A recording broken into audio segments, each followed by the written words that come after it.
Slavery is a dark reality of our nation's history. The Underground Railroad offered an escape to freedom. They took on a very perilous journey. And one of those stops on that journey was the hexagon-shaped Milton House in Wisconsin. With an underground passageway, it served as a temporary refuge for fugitive slaves between 1845 and the mid-1860s.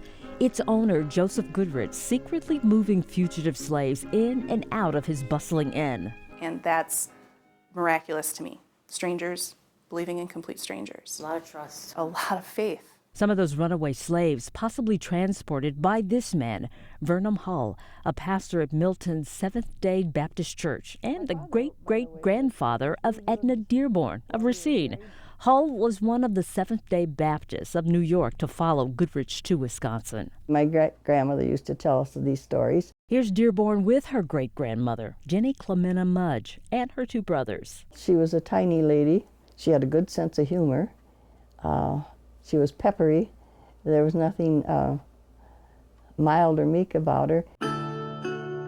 90-year-old Dearborn says Mudge was about 9 or 10 when she would accompany her father, an Underground Railroad conductor, on the wagon 9 miles from Albion, Wisconsin to Milton, not far from the Rock River. Behind the Milton House, wait until it was dark at night, and then the slaves would be brought up and put in the wagon, and they would be covered with potatoes. And potatoes make sense because we know the entrance into the Underground Railroad of the Milton House was through a kitchen.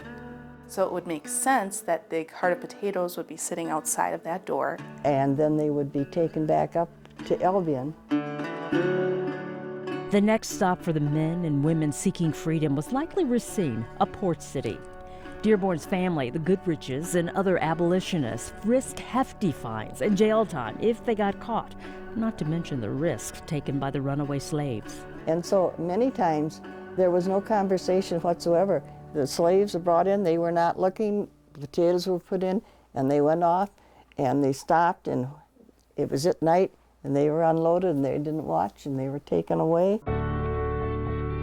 Dearborn says her family knew it was worth it. So did she mention being afraid? No. No, they did what they had to do. That was how they felt about it. It was against God's principles to be for slavery.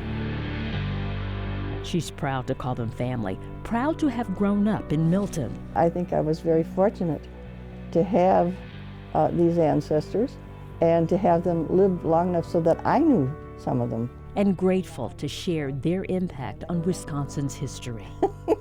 The Milton House Museum knew Vernon Hull as the Seventh-day Baptist preacher in Milton, but it was connecting with Dearborn in 2016 that brought his role as an Underground Railroad conductor to light, adding to the historical site's narrative. Back to you.